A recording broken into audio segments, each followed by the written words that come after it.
किसानों के दिल्ली कूच पर सीएम मनोहर लाल का बयान सामने आया। किसी को कोई जाने के लिए नहीं रोक सकता, लेकिन ये प्रदर्शन डेमोक्रेसी के लिए उचित नहीं है। सीएम मनोहर लाल का बयान है। कहा कि दिल्ली जाने के लिए कई साधन है, ट्रैक्टर में जाना और हथियार रखना ये सही नहीं है। लॉ एंड ऑर्डर को कायम रखने के लिए व्यवस्था की गई है।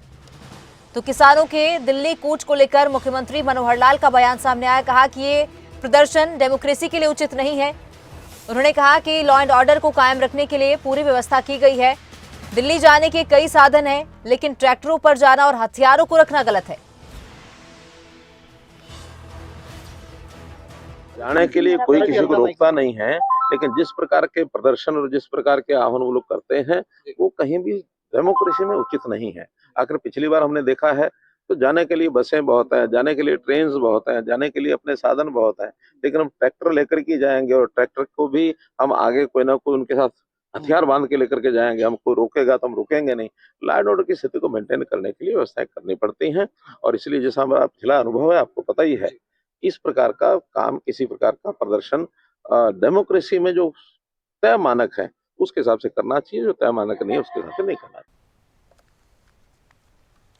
तो किसानों के दिल्ली कूच को लेकर सीएम मनोहर लाल का बयान सामने आया। कहा कि जाने को कोई रोकता नहीं है, लेकिन जिस तरह से ट्रैक्टरों में किसान दिल्ली कूच करेंगे वो तरीका सही नहीं है। और ज्यादा जानकारी के लिए हमारे पॉलिटिकल एडिटर अनिल मोर भी जुड़ चुके हैं। अनिल, तो 13 फरवरी को किसानों ने दिल्ली कूच का ऐलान किया है और उसी पर सीएम मनोहर लाल ने भी बयान दिया। कहा कि ये प्रदर्शन डेमोक्रेसी के लिए सही नहीं है।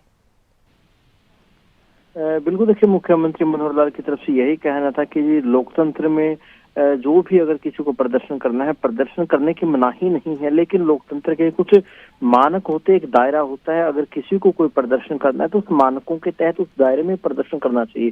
जो किसानों को लेकर, जो किसानों की तरफ से जो कूच का आह्वान किया गया, इसी को लेकर मुख्यमंत्री की तरफ से कहा गया कि जो अरेंजमेंट्स किए गए, कानून व्यवस्था की बहाल रहे, कानून व्यवस्था ना बिगड़े, इसी को देखते हुए जो व्यवस्था है वो व्यवस्था की गई है। वहीं मुख्यमंत्री की तरफ से कहा गया है कि अगर किसानों को दिल्ली जाना है तो दिल्ली जाने से कोई रोकता नहीं है, लेकिन जो जिस तरीके से किसान ट्रैक्टर ट्रॉली लेकर दिल्ली कूच कर रहे हैं और काफी बार जो पहला किसान आंदोलन हुआ था हमने देखा था कि ट्रैक्टर ट्रॉलों के साथ कुछ हथियार भी किसानों के साथ होते थे। तो इस तरीके से कहीं ना कहीं लोकतंत्र में मनाही है, इस तरीके से किसानों को प्रदर्शन करने से परहेज करना चाहिए।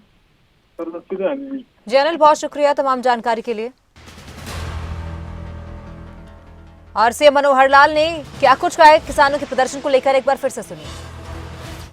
जाने के लिए कोई किसी को रोकता नहीं है, लेकिन जिस प्रकार के प्रदर्शन और जिस प्रकार के आह्वान वो लोग करते हैं वो कहीं भी डेमोक्रेसी में उचित नहीं है। आखिर पिछली बार हमने देखा है तो जाने के लिए बसें बहुत है, जाने के लिए ट्रेन बहुत है, जाने के लिए अपने साधन बहुत है, लेकिन हम ट्रैक्टर लेकर के जाएंगे और ट्रैक्टर को भी हम आगे कोई ना कोई उनके साथ हथियार बांध के लेकर के जाएंगे। हमको रोकेगा तो हम रुकेंगे नहीं। लॉ एंड ऑर्डर की स्थिति को मेंटेन करने के लिए व्यवस्थाएं करनी पड़ती हैं और इसलिए जैसा हमारा पिछला अनुभव है आपको पता ही है, इस प्रकार का काम, किसी प्रकार का प्रदर्शन डेमोक्रेसी में जो तय मानक है उसके हिसाब से करना चाहिए, जो तय मानक नहीं है उसके हिसाब से नहीं करना चाहिए।